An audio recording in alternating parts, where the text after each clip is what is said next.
अब हमने इन बातों को बहुत गहराई से सोचना। पुण्यात्माओं, कृष्ण जी की लीलाएं, सुदामा कृष्ण की कहानियां, महाभारत की कथाएं आपने घनी सुन रखी हैं। उनसे निष्कर्ष क्या निकला बता? उससे तो दूना नास्तिक हो सा भगवान। अब कौरव और पांडव चाचा ताऊ के भाई थे, चचेरे भाई थे, और वो दुश्मन हो गए एक दूसरे के। उस कथा से हम ये सीखेंगे। तो कहने का भाव ये पुण्यात्मा, हमने जो कथाएं आज तक सुनी थी वो अप्लीकेबल भी ना हो सकती अपने जीवन में। श्री रामचंद्र जी को मर्यादा पुरुषोत्तम बताओ।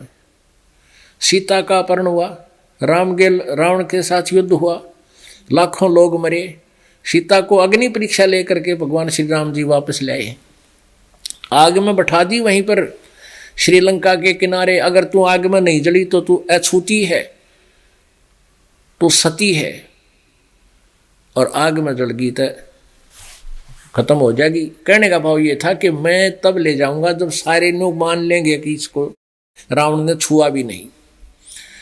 आग में बैठा दी और नहीं जली, सब ने खुशी मनाई, घर ले आए। श्री रामचंद्र जी घर ले आए, सीता को दिवाली मनाई गई। और एक दिन श्री रामचंद्र राजा थे अयोध्या के, नगरी में घूम रहे थे। एक धोबी अपनी पत्नी ने कूटा था,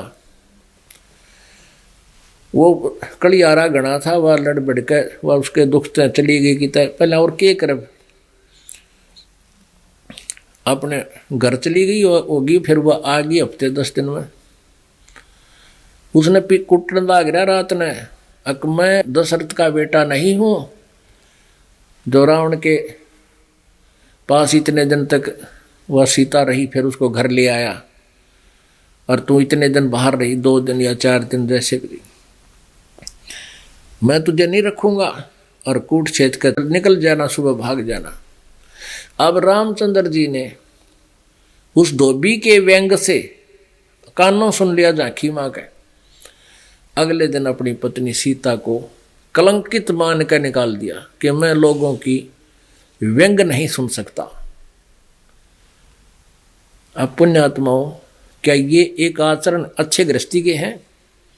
गर्भवती पत्नी ना, आप निकाल के देखो, किसी बेटी नाज बाण अपनी पत्नी निकाल के देखो घर से बाहर, कालजा पाट जाए मानस का इंसान होता है कि तो आ जाएगी है। आदमी निकल कर देख लो, लड़की का तो बहुत दूर की बातें हैं।